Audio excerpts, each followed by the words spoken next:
નમસ્કાર, આપ જોઈ રહ્યા છો નેશન પ્લસ ન્યૂઝ. હું છું આપની સાથે હેતલ ભગત. ખાંભા તાલુકાના કંટાળા ગામે દીપડાનો હુમલો જોવા મળ્યો છે, જેમાં કંટાળા ગામે મધ્યરાત્રિ દરમિયાન રામભા નાનુભા ખાસિયા નામના વ્યક્તિ પર દીપડાએ હુમલો કર્યો છે. દીપડાના હુમલાની ઘટના સામે આવી છે. કંટાળા ગામે મધ્યરાત્રિ દરમિયાન રામભા નાનુભા ખાસિયા નામના વ્યક્તિ પર દીપડાએ હુમલો કર્યો. રામભા નાનુભા ખાસિયા રાત્રે પોતાની વાડી દેખરેખ માટે સૂતા હોય તે દરમિયાન આ હુમલો થયો હતો.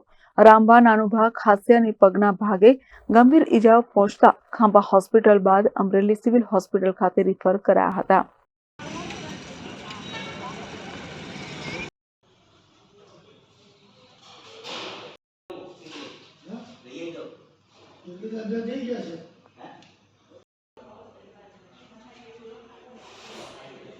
Dharmesh Mehta, nation plus news, Rajula. સમાચારોના સતત અપડેટ મેળવવા માટે અમારી નેશન પ્લસ ન્યૂઝની યુટ્યુબ ચેનલને સબસ્ક્રાઇબ કરો, બેલ આઇકન દબાવો અને જોડાયેલા રહો ફેસબુક, ઇન્સ્ટાગ્રામ અને ટ્વિટર પર.